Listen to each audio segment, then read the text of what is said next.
We are not again working for the prisoners. We are working only for the children and reintegrate with the reformed person with their children. Yeah, we want to reduce the crime rate by way of supporting the children. Even re-offending rate will be reduced if a child is taken care well and the child is doing better, and the father will do better in the prison.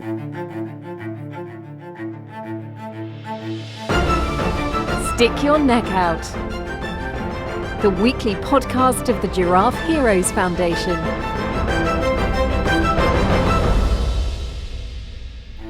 The primary purpose of a prison sentence or any form of disposal is to punish the offender.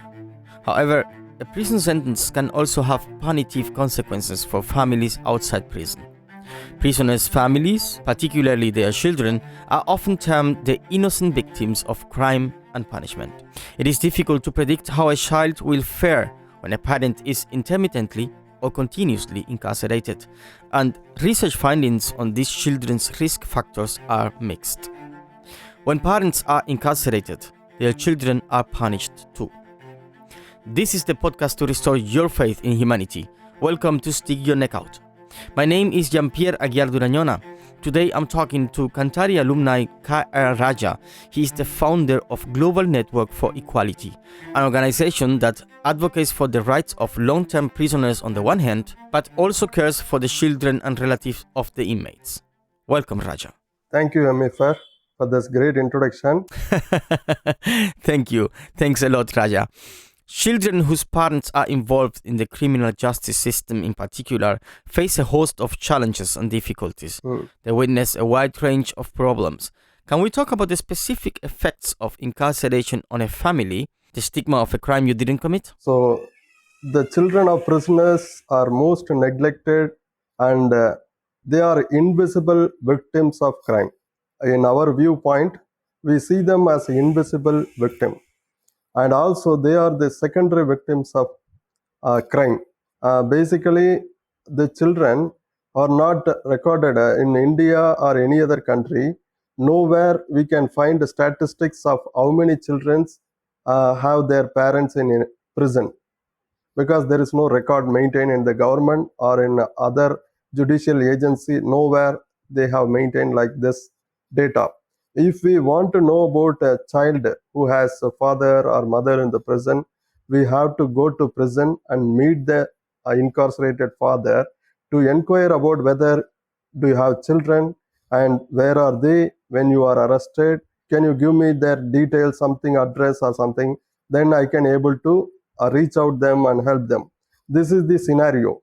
In particular, if I want to give a clear idea about these children, due to domestic dispute between a couple, married couple, if a husband beats his wife for some reason of out of anger or sudden provocation or under influence of alcohol, if sometime he beats his wife and she fall down and dies suddenly, it is unfortunate occurrence in the family.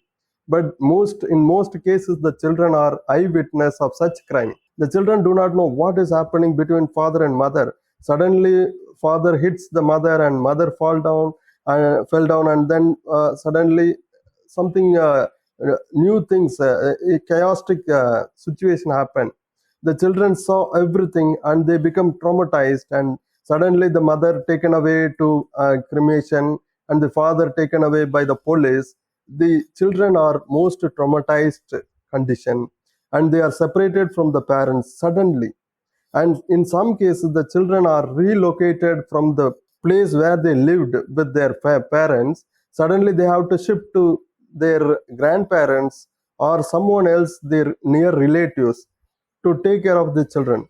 So in this condition, the sudden separation from the parents itself is a most depressing condition for the children. Yeah. They may not know what is going on, and they feel insecure. Most children are having sleep disturbance, and they become depressed when they go out in the street. Every other children, their fellow peer groups have parents, their father and mother, but these children deprived of parental care, and suddenly their guardianship shifted to their original parents to someone else who are grandparents, maybe grandparents or uncle, auntie, because India is very well known for family bondage, the family structure.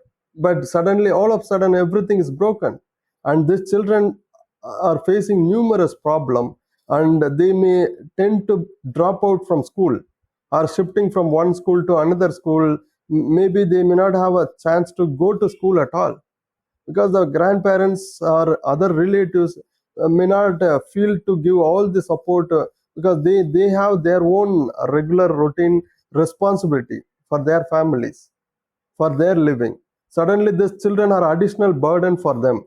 How they did not plan for taking care of the children. Suddenly, the children have to be taken care.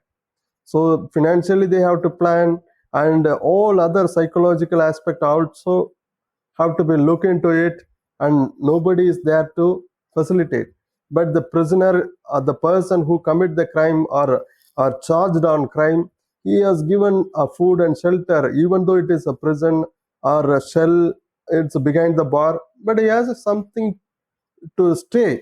But the children do not have where to go. So this is the condition primarily. And you are totally right. They are really alone. Yes. We see the same narrative actually play out for children of incarcerated parents, that the children will follow the footsteps of their parents. What is your vision of changing this narrative? This is a very important question.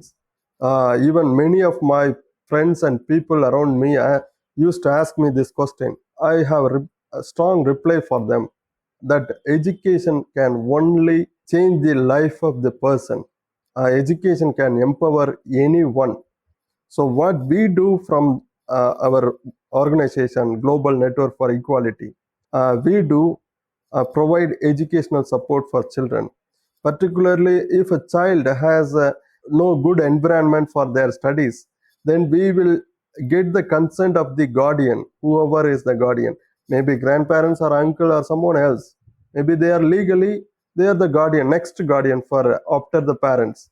So we go to the place and meet the family, and if there is no good circumstance for the child, we convince the guardian that the children should be given residential care and support, like residential school.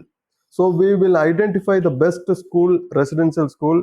That school may require fees, monthly fees or annual fees, but we will arrange it, and we will ensure that the legal guardian convinced about the facility available in the school. So then these children will be placed in the residential school. If the guardian has a good infrastructure, like a circumstance, the good living environment, we will not separate the children from their legal guardian. We will place the children as they live with the guardian. We will support their educational alone, like paying the school fees, book fees, all other educational expenses can be taken care if their guardian is not in a position to take care of it. That sounds like a wonderful project, but before we go deeper, I still have a question. How can families broach the subject of parental imprisonment with children? Yeah, the family is broken. Actually, many of the family members and others are really do not know the legal system, how the judiciary handling the crime particularly, and what is the punishment is going to be given for that person, whether the accused person will stay for a long in the prison, or whether he may have a chance to come out of the prison if he is reformed. All these things are question in the family, and the society has again a stigmatizing situation that the family is outcasted from the mainstream society. Once the crime happen, everybody says that this in this family only this crime happened, so this family is a dangerous family. The children may have the heritage, like inherent thinking of criminal thinking, because the father is the criminal and he become a criminal and sent to prison. So the child are also will become a criminal, like that thoughts will come in the society. So the peer groups are not mingling with these children. So we break them that by placing the children with the good educational support. These children also attending schools as like other children. So automatically their thinking will change. I mean, the neighbors and the society will change that, okay, this child is not like that. So we thought this child may become a criminal, but this child is going to school. Someone is helping. So we need not to worry about the children also become a criminal like that. So we change the attitude of the society, and the family also given confidence through our support. Usually what happened once a crime happened, the father sent to prison and mother died and the children left abandoned. The immediate next guardian have to undertake all the responsibility as their father and mother. So they feel burdened and they do not know how to handle, because they sometimes feel some legal issues arise if they take care of the child. For example, in one incident, the younger sisters died out of domestic crime. The younger sister's husband taken to jail. The child taken care by the elder sister. The elder sister is willing to give all the support to the children, but again she has a question whether there will be in the future there will be a problem from their original father. I mean the imprisoned father. When he comes out, he may ask, "Give me my children back. I have come out from prison." Like that, problem will arise. So she hesitates whether am I eligible to give support or not. Then we said, whatever it may be, the care and support is first foremost important for the child. Definitely. You give the support and take care of the child. The rest of the problem we will handle it according to the situation, but nothing will harm, because giving support and taking care of someone's need will not give adverse effect on you. It will give good impact on you. The child will recognize your support. The father also in future may appreciate you rather cursing you. He will appreciate it. I was in the prison for this many years. You are the only person to take care of my children. So he may convey the gratitudes. Why do you take negatively think the father will snatch away the children from you? Rather, he will appreciate and honor you. Like that, you think. Don't think about the future in negatively. Think about positive. That's really important. So the encouragement and the idea, legal opinion is far most important for the guardians, and the children also. Through that, the children will have a safe environment. Exactly like you said, it's really important to think about the children. Speaking of which, Raja, a few years back you founded the organization Global Network for Equality. There are two sets of major problems that GNE has identified and is working hard on to find solutions. Which problems are we talking about? Every day in our country, particularly in my state, we have like 38 districts. The Tamil Nadu is a state, one among the state in India. In this state, it is divided into 38 districts. We have 9 central jail in the state, Tamil Nadu state alone. We have next Kerala and Andhra Pradesh, Delhi, Punjab, Haryana. So many states are there. In our state alone, we have 9 central jail. All the central jails have authorized accommodation of 1,000 inmates. But in our state, it's overcrowded. If authorized accommodation is 1,000, means there are 1,200 prisoners are in one prison. That means 200 prisoners are extra. It's overcrowded. Now the things are changing a little bit, but again it is overcrowded in the state overall. So every time crime occurs, but immediate intervention is required. What is the problem we are facing at the initial stage? We need to know who is the prisoner children. To identify these children, we have to get access with the prison. Of course. The prison department is not cooperating because they are thinking that we are against them.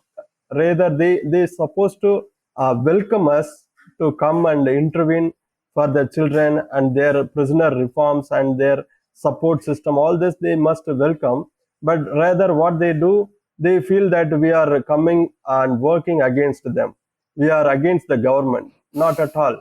We are not encouraging That's the crime. difficult. Yeah, we want to reduce the crime rate by way of supporting the children. Even re-offending rate will be reduced. If a child is taken care well and the child is doing better and the father will do better in the prison, he reforms. Yeah, He definitely. will reform because my child is going to be a doctor, I should not still remain as a criminal. He has to change himself. So it is some way it's going to benefit the department and the government. But they think that we are someone coming with supporting the prisoner. Not like that. So the identifying the children is the first foremost challenging issue for us.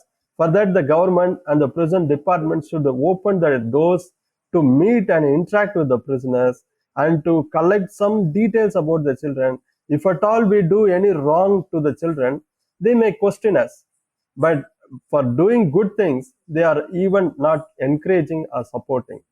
Without support of the government, even we are not asking any financial help, but cooperation to work along with them. Yeah, I think just if the government just realize that or recognize the work you are doing is enough Yes. for you to keep going. Yes. So for that, we have to take a different steps. That we need to have a legal knowledge to work with the prisoners. So we become a form of a legal fraternity have joined with us. I mean, some of the advocates have joined with me now, and to work and improve our work in the sense to cooperate with the get cooperation from the prison department. We have to be an advocate. Before that, I was like a medical and psychiatric social worker. I just had a social work graduation. Now for to do this work in effectively in collaboration with the department, I have to acquire legal knowledge. So I joined in law college, and then I studied law. Now I became a lawyer. Now I know what is the limitation of the prison department, what is my capacity to do, how much I can do better beyond this limitation. And that's really important. Yes. That's really important. You mentioned before one of the biggest challenges you have is to identify these children. Is there some more challenging aspects of your engagement? And how do you manage to overcome them? So to overcome this, we have other source of recognizing the children. We have other way of identifying the children. We do everyday crime monitoring work. Whenever the crime reported, from the first stage, the crime reported, and then the crime will take place investigation.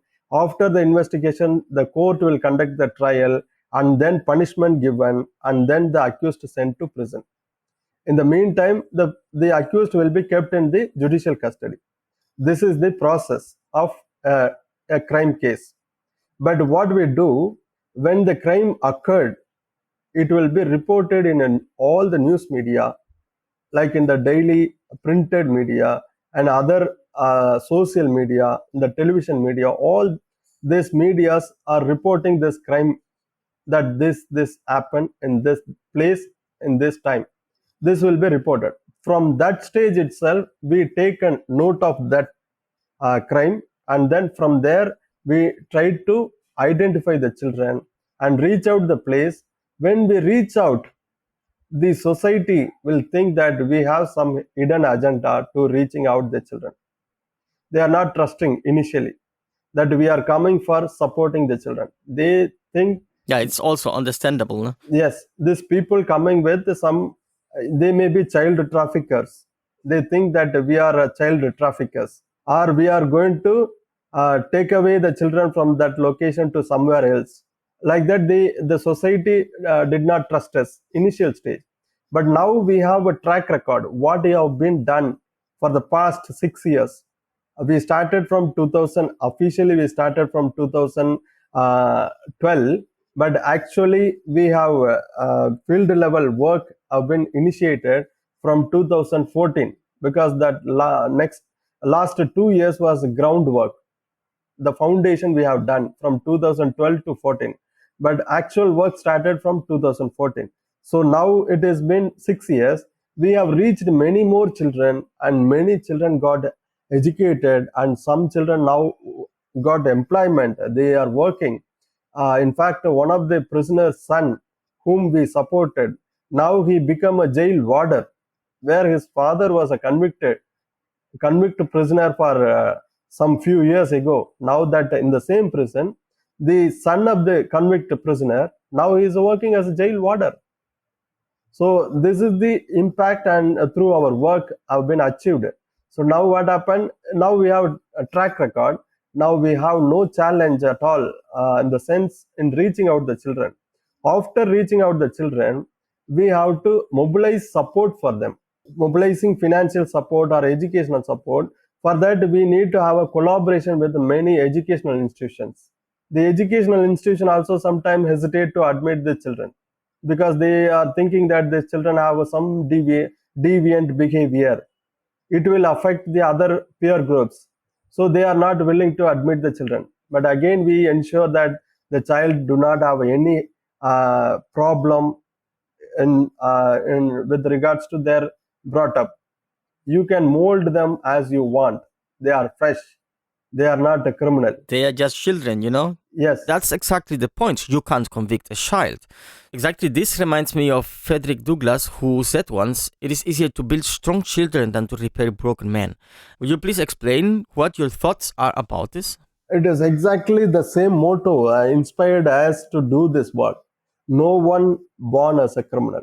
In fact, no person born as a criminal. And also, none of the mother wanted to see their children in the future as a very famous criminal. No parents, no mother give birth for their child to become a famous criminal. Every mother desires their children to become a better person, best person in the world. Every mother's dreams like that only. But due to circumstance and other contributing factors, some person deviates from their original life and to end up in a trouble and become a criminal, and they land into the prison. So this is the thing. But to build the children, if we give better environment, conducive environment for every child, I think every child will become a talented person and extraordinary citizen and best people. And we need to just feed them what they wanted. I mean, what they want to become. We need to identify their talents. So we do this thing, and we encourage the children to play well in the games, whatever they are interested. And now one of the girl is undergoing a physical test for their police examination. She she has passed his written exam. Now she has to pass his physical test for becoming a police. That's great. Yeah, one of the son of the prisoner. Now he is working in a COVID laboratory, testing laboratory. He is he completed his MSc microbiology. Now he is working in a COVID testing lab as a scientist. That's awesome. He only identifies whether this blood sample has COVID positive or negative. He works in a crucial job. He feels proud that he can contribute to the society at this pandemic time by way of his knowledge and expertise. And you should definitely be proud of being part of this effort. Raja, how are you supporting the parent-child connection? I imagine sometimes there is a lot of anger or other strong emotions that need to be digested Yes, and set yes. free. In the Tamil Nadu state prison, every prisoner has the emergency parole, like emergency leave from the prison. So every prisoner are entitled to get their parole for 3 days for in a year 3 times. Like that is 9 days totally altogether. But this 9 days split it into 3 times, and one time they can get 6 days parole. So altogether, a prisoner are entitled to get a 15 days leave from the prison. They can come to their family and stay with their family and then return to the prison. So this process, many of the families do not know how to apply for availing this parole. So we assist them and help them to process their application in a way what the prison department expect. In such a way, we draft the petition and help them to send the petition. So such way that it is reaching the prison department, and then the police will do the verification. If at all the person, the accused imprisoned person, granted parole when he comes out, whether he has a possibility to commit a crime again, or he has a good environment to return back to the prison on time after completion of that leave time. So all these things we assist the family, and when the police comes, they also give proper report. So such way the prisoner avails the 15 days leave from the prison. When he comes with the family and stay with the family, we talk to the family and the prisoner that your child is given this much care and support, and you have to be a good man when you are going back to the prison. And if you behave well in the prison, you will get a premature release. That means the pardoning. The government may pardon his punishment and he may get the premature release. That means if he has to stay for 15 years in the prison, if his behavior and everything over a period is positively changing, and he does not commit any offense or violate any rule in the prison, he may be considered for premature release by using the governor's power, the pardoning power. So with that, he may get the earlier release. So we facilitate and help the families to stay connected with the prisoners and the family. So this is the way we work with the prisoners and their families. It worked well, and the impact also very good impact. Yeah, I We can see imagine. many prisoners getting out of the prison, and their good character and their behaviors are recognized by the officers, and they are releasing them earlier before completing their term. And in this time, in this parole time, you also have the chance to like kind of do like meetings with the family, Yes. with the children and with the prisoner, Yes. to talk about whatever he or she did and to try to work on this Yes, topic. We invite the families to our office. We have been working in 2 central prison right now, full focused manner. That is, Palayam Kottai is one of the central prison, and the other central prison is Madurai. This 2 central prison is now completely our focus. We are working in this region. We invite the parole prisoner to come to our office, and we meet the family together with the prisoner and their children and family members, all of them together, and we talk what we are doing, why we are supporting the family. Is our support is incentives for the crime, or is to correctional theory, to realize the correctional principles? Like, if we support them, the children will grow better. It absolutely contributing the person's reformation. So such way, it is not, our support is not any way incentives or encouragement for the crime. It is in fact yes, in fact it is to reform the person, to not to commit again a crime. And also we are breaking the cycle of the crime, intergenerational crime. The child should not fall into the footstep of the father or mother, whoever. We are breaking the cycle. No, that's right. You are breaking the cycle. Yes. It also means you offer help and counseling for the time after prison. I'm guessing it's a really difficult process. How can your organization accompany the families when the parents got out? When the prisoner comes out of the prison after completing or earlier release under the scheme, if he is completely released from the prison, he will come, and initially there will be adjustmental problem, because the modern technology is not familiar to the prisoner who has spent like 10 years, 20 years in the prison. At the time, he may not seen a mobile phone. Now we have smartphone, 2G, 4G, internet connection. Now we have in India 5G internet, optical internet connection. All this coming out. So the prisoner do not know what is our child doing. When the child is maybe using mobile phone for study purpose or educational purpose, this man will see my child, what is she's doing with the mission, with the instrument. So there will be like a conflict. So we say that your child is studying engineering college, she has a lot of project work and other educational work. That's where the device is very important for their education purpose. You don't mistake it. So we educate the father. it is for the development. So similarly, the father is somewhat like old man, old thinking.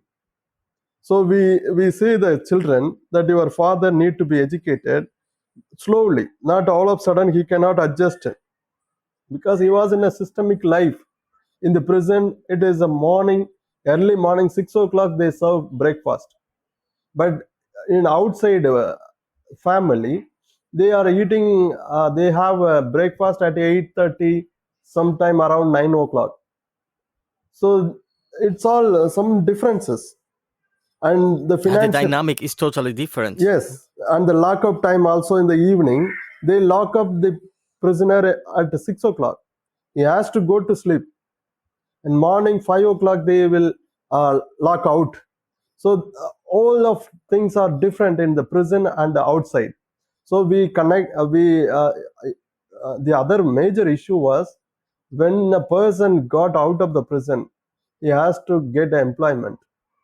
Nobody is willing to give job for a person who released from the prison after 10 years of imprisonment. Nobody trusting them as their human being, and they are reformed. They have no criminal record again. All these things, nobody trusting them. Once a prisoner, you are always a prisoner. Yes. So we are supporting them to set up a small scale business, maybe by gifting them cattle like a cow or goat, something that they can take care of it, the livestock. All this we provide. In some of them, some of the prisoner have their skill set from prison. Before going to prison, he does not have any special skill. Once he landed in the prison, he learned some skill like hair cutting, hair dressing. So he knows the hair dressing, a beautician in him. So when he comes out with the skill, we set up a small hairdressing shop for him. So through that he get employment, his own employment. He need not go to someone else to give employment opportunity for him. He himself create revenue, income. For that also, for a customer to come and get his hair dressed, they think this person was a prisoner. He may cut our neck with a knife. He will cut our lung. Like that thinking also was there. But again we say that this person have worked in the prison as a hairdresser for more than 10 years. He never cut anyone's neck in the prison. If at all he cuts someone's neck in the prison, he may not got this release. So he Yeah, reformed. That's why he of never course. he used the knife, but he never cut anyone's neck. He cut their hairs and beautified many person. That's why he got marks and good behavior. He got earlier release, so he will not cut your neck. You go and dress your hair, and you feel how your hair looks. Like that we encourage. And for that, I was a first customer in one of the shop. You see how he cuts my hair, all this.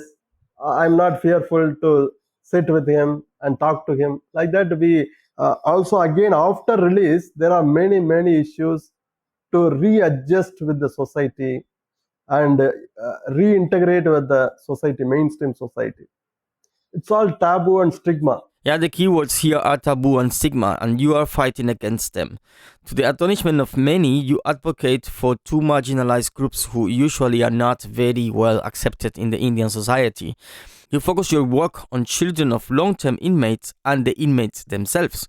How is life in prison? What happens to or with the inmates behind the bars? Yeah, in prison, many prisoners were abandoned by their family members. Once arrested for a crime, the family abandoned him or disowned him. Many prisoners have a psychological problem inside prison. The prisoner have the industry inside, but for to work in the industry, they have to have some kind of training. The training was not given in the prison. Only industries are there, but to train up the prisoner to work in the industry, there was no system inside the prison. And the psychologically disturbed prisoners need to be given medical attention like psychological counseling, and the mental health treatment facility should be available in the prison. It is not properly given. So the prisoner also undergoing a lot of trauma after landing into the prison. He is suddenly separated from the family. He also have a lot of legal question.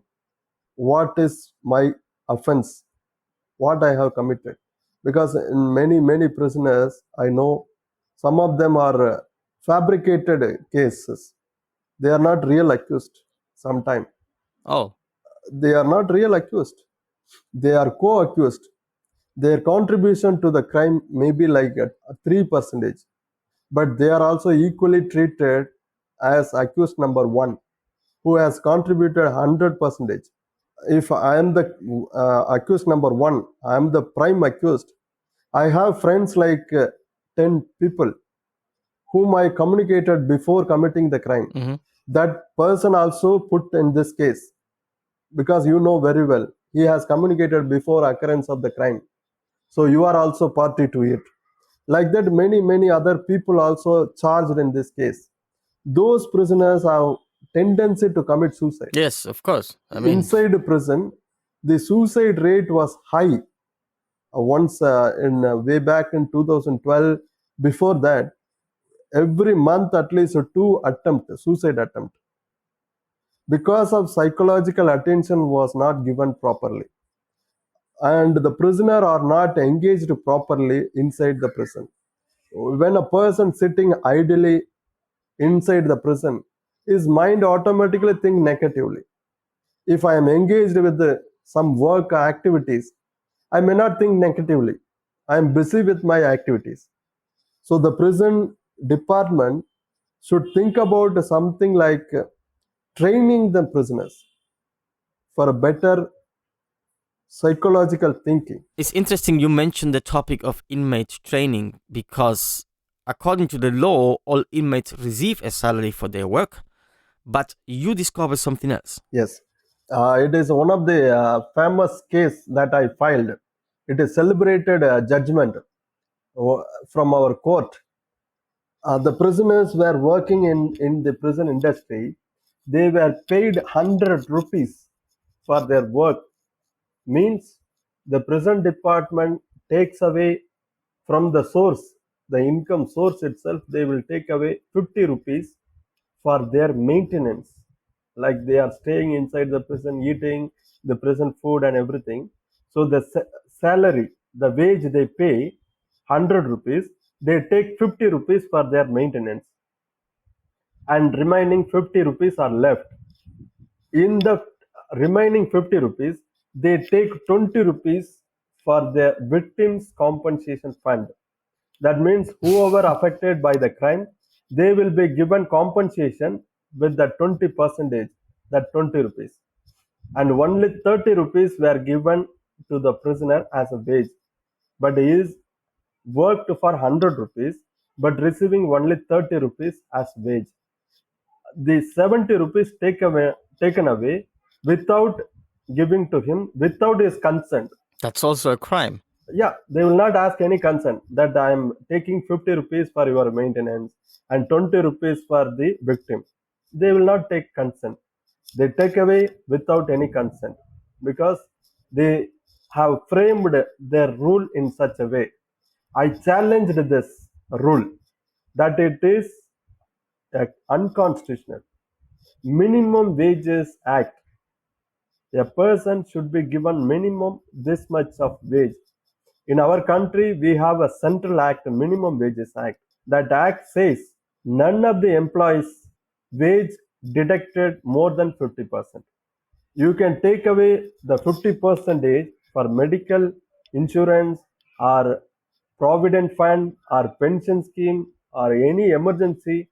You can take from the wage only 50%. More than 50%, if any single paisa taken from the wage, it is unconstitutional. It applies to the prisoner also. So you filed a case and won? Yes, I filed a case against to challenge the rule of the prison, and then it was argued that it is a reasonable deduction. Like that, the government argued, but I said it is not reasonable. It is unreasonable deduction.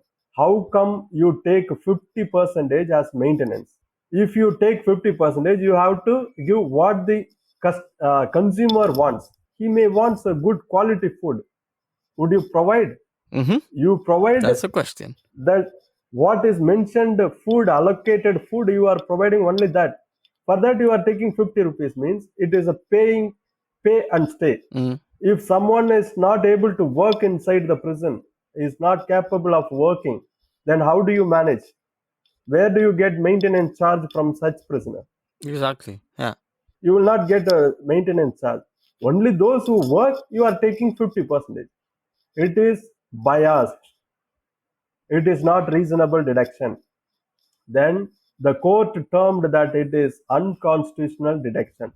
Go back and reframe your rule and come back with a new rule, which is not a deduction of more than 50%. If it is 50%, then the court may appreciate. Like that, the order came out. This order was celebrated throughout the country. That it is one of the landmark judgment that prisoners have entitled to get a reasonable wage. And I imagine you became an unwanted in the prison systems. Yes. Yes, but the prisoners, the prison officials are not liking me, but the prisoners overall, their family and the society are really appreciating the issues brought before the court. Because unless otherwise we brought this issue, nobody else can bring this issue to the court. Yeah, that's right. Because nobody thinks the prisoner as also human being. Prisoner also have a human being, and they do have the rights. Nobody think about it. No, and that's a problem. Nobody thinks about it. Well, I shall correct myself. You are doing it. I guess our listeners have a good picture now of how your organization, the Global Network for Equality, is fighting for, and what challenges you fight on your journey with often stigmatized children of incarcerated parents. Will you mind sharing to our listeners a bit more in detail how exactly you manage to support? Give us an example. You hear about a child that is left behind in a poor shelter. How does GNE gets in action? So whenever we come to know about a crime, particularly the father arrested and mother died, those cases or any other cases, crime case, if the parents sent to prison and the child is in need of care and support, we identify from the basic record, some kind of record. It may be through newspaper or some other legal document. We identify this crime happened and there may be children left without support. So once it is identified, we identify their addresses, where they are located. We zero down their living place. Then we make home visits directly to their living place. We are not relying upon someone else's information. We go directly to the field and to see the child where they live without having any mediation of third party. We go directly. We see and we assess the child, how she is or he is doing. The school is accessible or not. What sort of support is required to continue their education. Whether it is a basic survival needs or it is educational needs like books and notebook, fees, school fees, the transport for the school. There should be some private transport to be arranged for reaching out the school and back to home. All this we assess. And when we go and assess these things, we also assess the psychological condition of the child, how she feels about living in that location, in that place, how she comfortable living with the guardian, whether she feel uncomfortable with the guardian, because some guardians may be abuser, of taking advantage of the child circumstance. So we also ask whether your uncle, your auntie, your parent, your guardian is kind enough to take care of you, or as it scold you always. What is your feeling? We talk to individually to the child, and also we identify the child's talent, any talent, special talent, how she sleeps, sleep pattern we assess. We go with the weighing mission to uh, take the body measures of weight, the child weight and height, how much height she is, underweight, or whether she is malnutrient child, or a good health, sound health.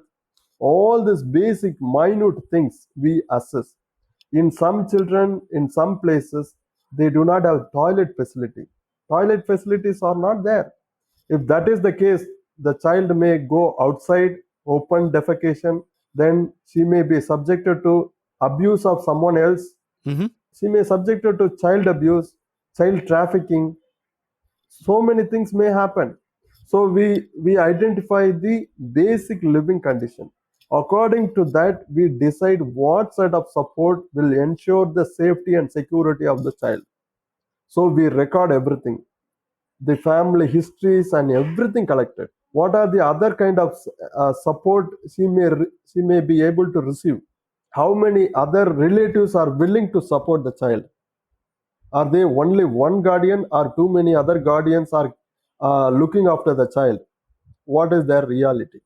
All this been recorded, and we will prepare biography of each child, profile for each child, and based on the profile, we decide what can be done exactly, or what is real need for the child. So then, based on the profile, we approach individual donors. Okay, that sounds great. So now, after around 10 years, well, you said 6, since the idea of your organization was born, how do you feel about it? Did you often have to change the approach, or was it appreciated right away the way you imagined? Initially, I had a thought of constructing a children's home where I can identify the children from their living place and bring the child to my place and keep them with me by providing accommodation, food, and shelter, all the facility in one place, and sending them to school, nearby school, and bringing back to my home and take care of them full-fledged manner. But again, when I thought of this, then I myself separating the children from mainstream society, and showing that the children are prisoner children and taken care by me, not by anyone else.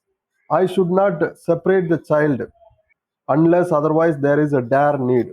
If I take care of myself, then I will be having busy schedule only to manage a 10 to 15 children. I cannot reach out many more children because I cannot expand my children's home to 100 children to 200, 500, 1,000. I may not able to. You're still one person. Yes, I may have a team of people, but I can expand. I cannot expand in 6 years to reach out many more children. But now, what I do give responsibility to their guardian and facilitate the guardians to look after the child as I wanted. If I provide the same support, what I intend to do, the same work is done by the legal guardian. I facilitate them, I educate them that you have to care the child in this manner. I educate them, I empower them, the legal guardian. If I am not doing this, then all the responsibility are falling on my shoulder. I may not carry that much weight, and I may succumb to overburden, and I may not carry it out what I wanted to do. So I have that's right. changed my approach to bring social responsibility to connecting many people, involving many people in this children's welfare. I'm not the single person to think all aspect of the child.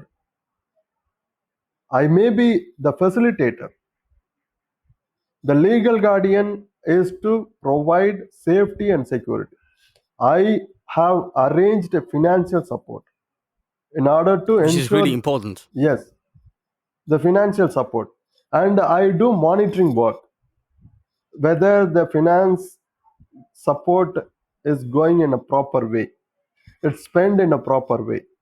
I invite them, the family, the legal guardian, to show me how much money or fund I have sent to the family, particular child, to take care of the particular child. How do you spend? Next time when I visit, when I make a home visit, I go with the same weighing machine and the height measuring tape and everything. I measure the same child. Her weight, the physical weight improved. When I first time visited, the child was malnutrient. When I arranged financial support for their living, when I go next time, the child is not anymore malnutrient. She is physically strong. So the finance is utilized for their development, the child growth. So I monitor that development. And educational wise also, the child is doing better. And the school teachers, we have communication with the teachers.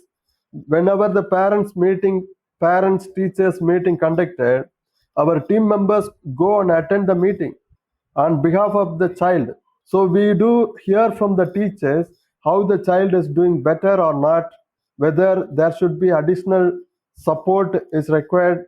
All these things we are monitoring. That sounds awesome.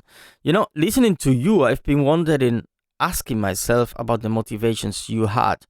What was or is your personal drive? How did you end up working in prison? I have my undergraduation in philosophy. Philosophy means it is a very good argumental skill, logical thinking, aesthetics thinking, ethical thinking. All these components are comprised as a philosophic subject.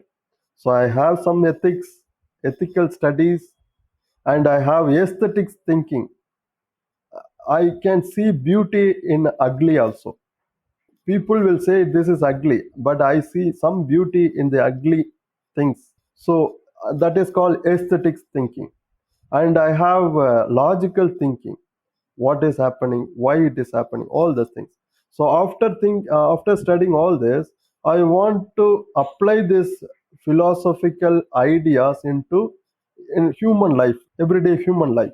For that, I chosen social work is much more closely working with the people, with the society.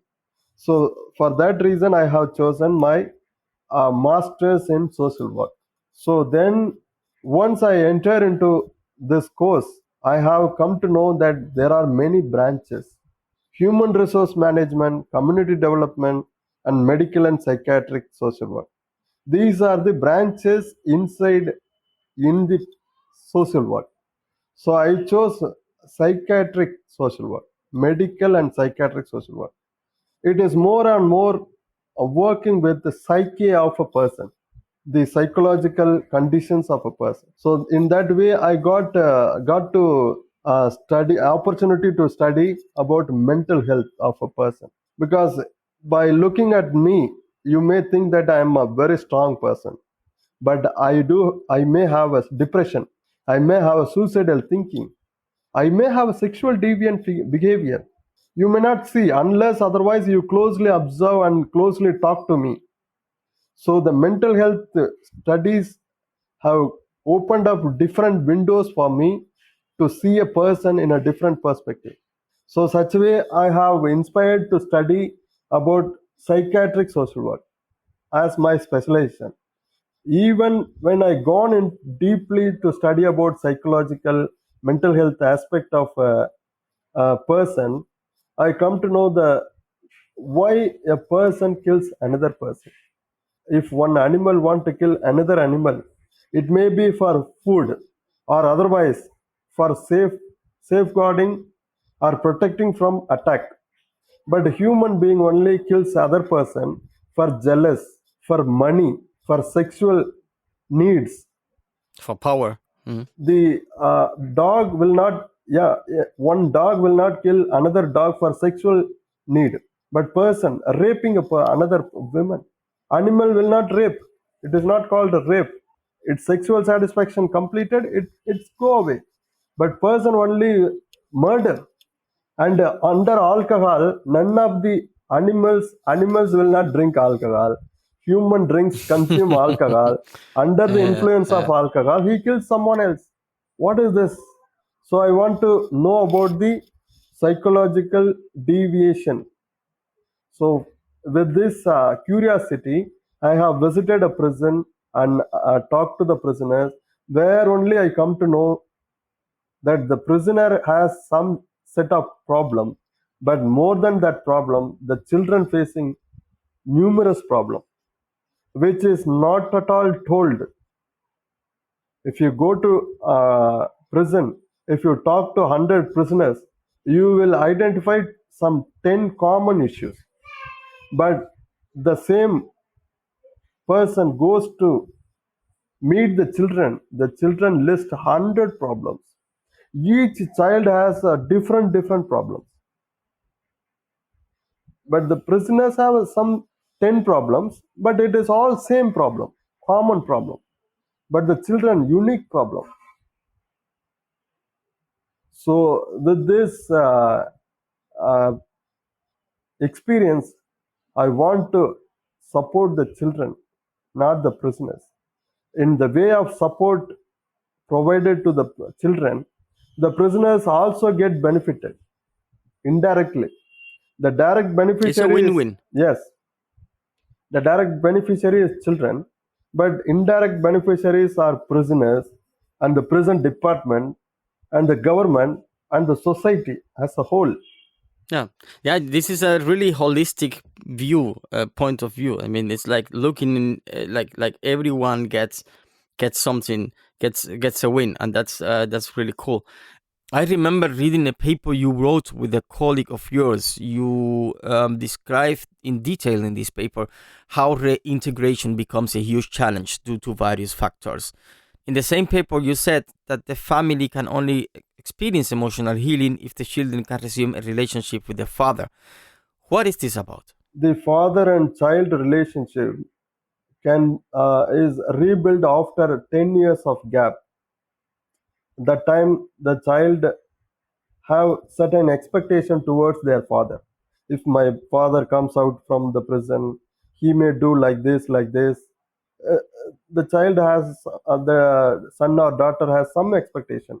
The same way, the father also have some expectation that my child will uh, fulfill my desire like this. In childhood, I could not do this, but now I wanted to do this for my child. Like that, there are different expectation from both sides. To connecting this expectation, some experts should intervene. So that expertise are from our side. We provide support and we facilitate the first initial stage. The father will stay as he wanted. The child will stay as they wanted. Then later, slowly, they start to build relationship. We facilitate that relationship slowly built up, not overnight. You are coming out from prison and your child is ready to accept you as you are, not like that. You slowly build. That's not possible. Yes, slowly the connection established. We say you talk to your father every day morning, and whenever you come from school or college, you talk to your father, not about his past life, because past life is most traumatized and sometimes fearful. Sometimes it is hateful things. You don't talk about the past. You talk about the future, the present. The past is past. You are not going to gain anything out of the past life. You talk about the future, how you want to see your father, or how you want to show or live before your father. You talk about these things, and you take your father to some place where you feel like beach or temple or some tourist place, and spend your time with your father. But again, don't talk about the past. You can talk, you can ask the past life question, but not at this moment. Later, some 5 years, you can slowly ask. Then your father will feel comfortable to talk all these things to you, but not at this moment. Yeah, you have to build. I think you have to build this trust. You have to start building this relationship, which you were supposed to build a few years back, but you couldn't. So it's like you have to go slowly, step by step. Yes, yes, So you are talking. When I hear you talking, I hear a lot about the father and a lot about he. What about the women? Are you also working with women who are in prison, or is not a topic at all? we have started very recently to work with the women prisoners, not earlier. In fact, the last 1.5 years only we started to work with the women prisoners. We support some women prisoner children, and the difference between male prisoner and women prisoner, the women prisoner are not easily accepted by the society. If I am a woman, if I been charged with a crime or I commit a crime, the society is not accepting as my counterpart, the male person, has also committed the same kind of crime and same kind of charges. The male person can be easily accepted by the family and the society. But in female prisoner case, the society and the family members themselves are not accepting the women. Okay, she may be committed by circumstance or by pressure or some other reason. Mm. They are not accepting, because women means they are, they should not do this and that. Male can do, male maybe, Oh, but women should not at all commit. How dare you to commit? If you committed such a crime, you are not no longer eligible to live outside the prison. For for a specific case I can mention, one of the women have been arrested for a murder case. She was granted bail by the court. Only thing is, she need to produce surety of 2% that this woman comes out from prison. She will attend the court properly for every hearing. Two surety should be produced. I mean guarantee. 2% should give guarantee that she will attend court whenever the court asked her to appear. But in women case, the surety, nobody was willing to come as a surety. Though the court granted bail, that you are eligible to go out of the prison, subjected to surety. If it is a male person, the same kind of crime, and he is arrested and the court granted bail, immediately they can arrange a surety of 2%. But for female case, they are not coming. so you are trying to change that. Yeah, we are trying to advocate for their equal rights, that the women also can be tried their case.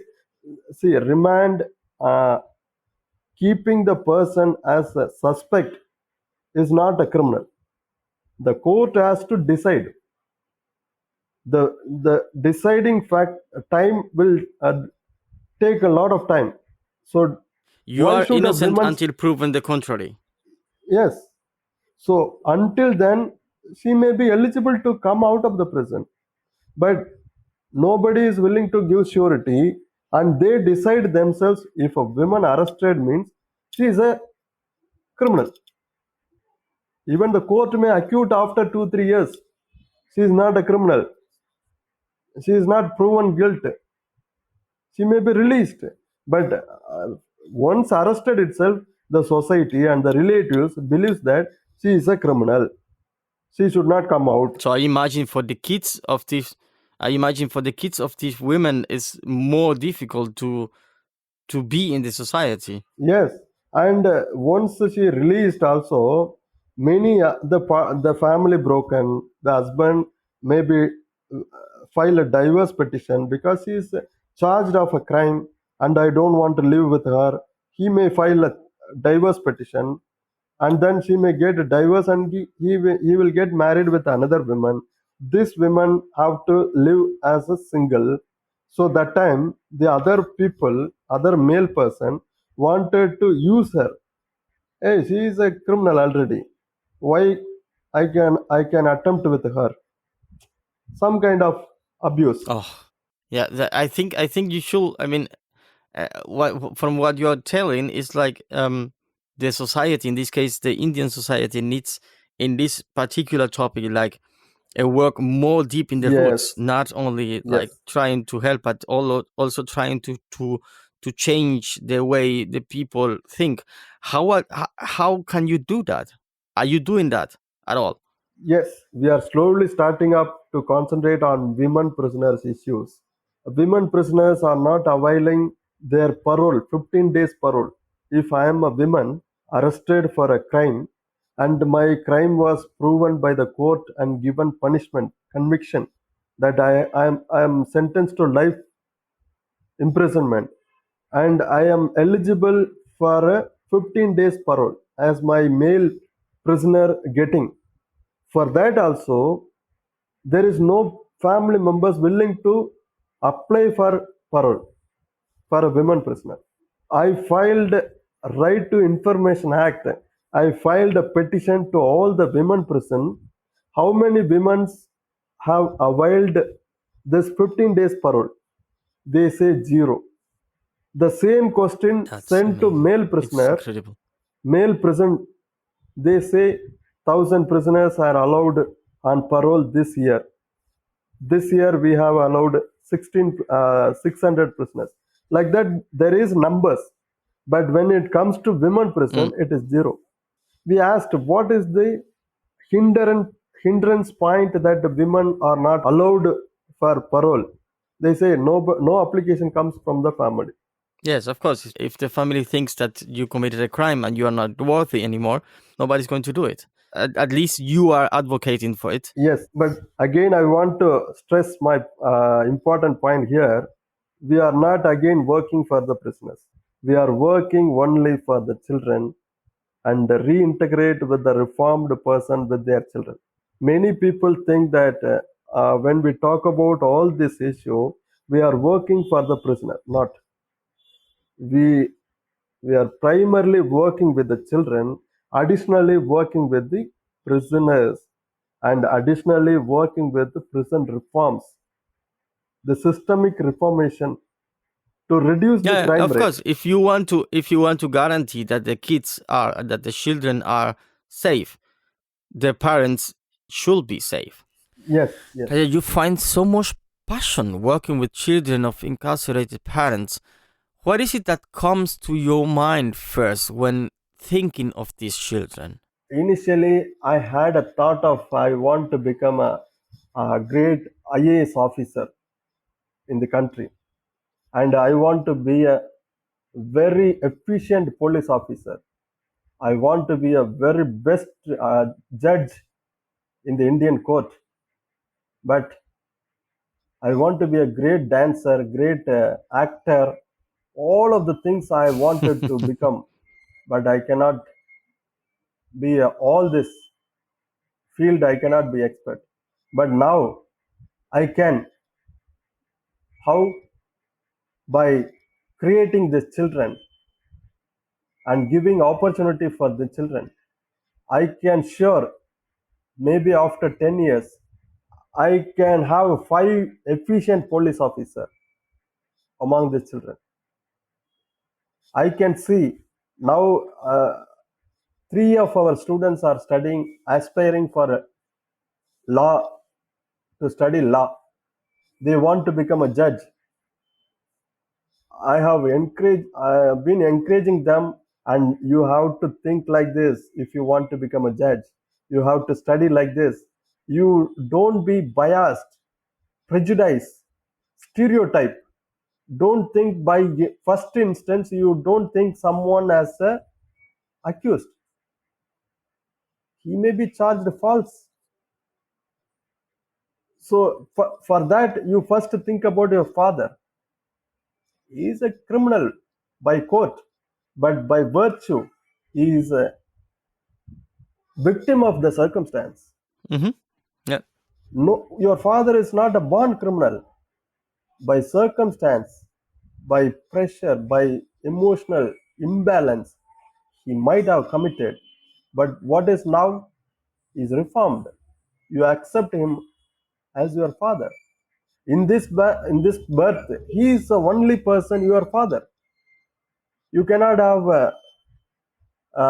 five father, 10 mother who deliver you, one mother, one father. But there may be stepfather, stepmother, uncle, auntie. But your father, biological father, may be one person. Biological mother is one. You cannot given birth by two women, only one woman. That is your mother. So whoever is your mother, you accept and help them to be a better father, better mother. So such a way, I am now what I see from my children whom I am supporting. I see them very brilliant. Even if they want to become a tea master, preparing tea, they are the best tea master in that in their place. They have to have ethics. You can earn any amount of money, but you have to satisfy your consumer, whom you are want whom through whom you are earning money. That people, the consumer, end user, should feel happy about it, the service you provide. Even you may be police, you may be a judge, you may be a doctor, but every service goes to the people, public. That public should feel very happy about your service. So this satisfaction, self-satisfaction, comes only through the dedicated service. So I want to achieve through these children. But again, I'm not forcing or insisting any of my thought inside in the child. I give chance, variety of chance to the children. If a child want to be a hockey player, football player, go ahead. You are the better player. I will arrange all the opportunity to enhance your skill set in your interested area. But I cannot play football because I am a disabled person.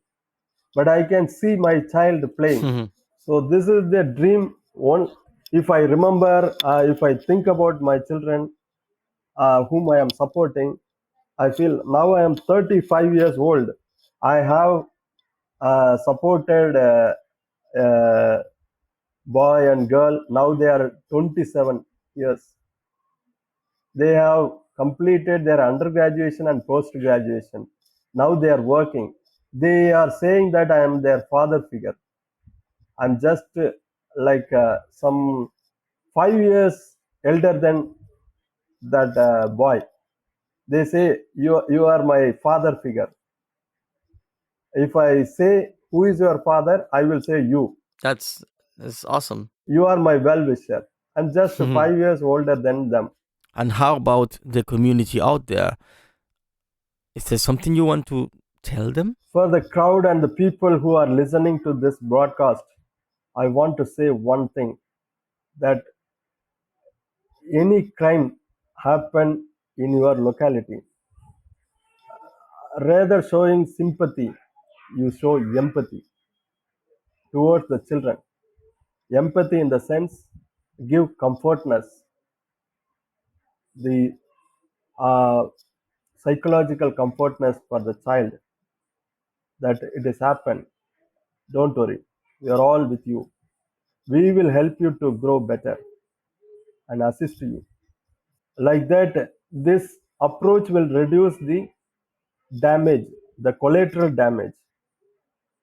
See, damage happens in a crime damage happens not only 2% or 3%, it happens to the child and families, relatives, society as a whole.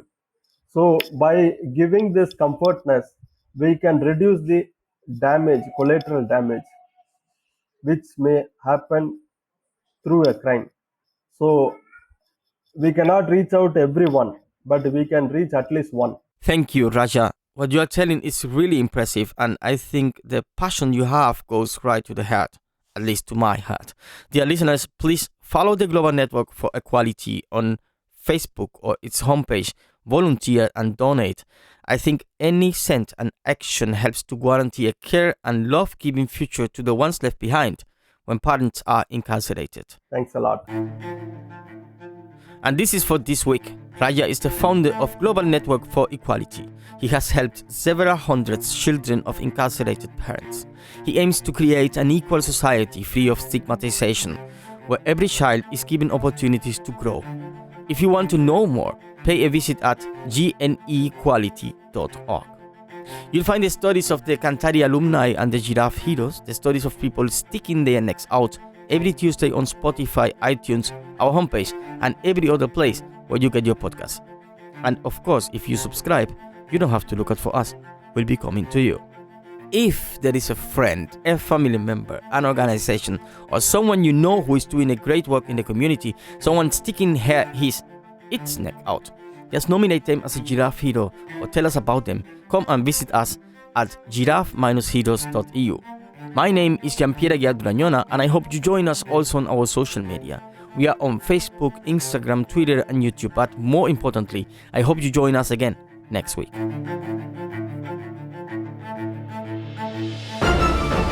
Stick Your Neck Out, the weekly podcast of the Giraffe Heroes Foundation.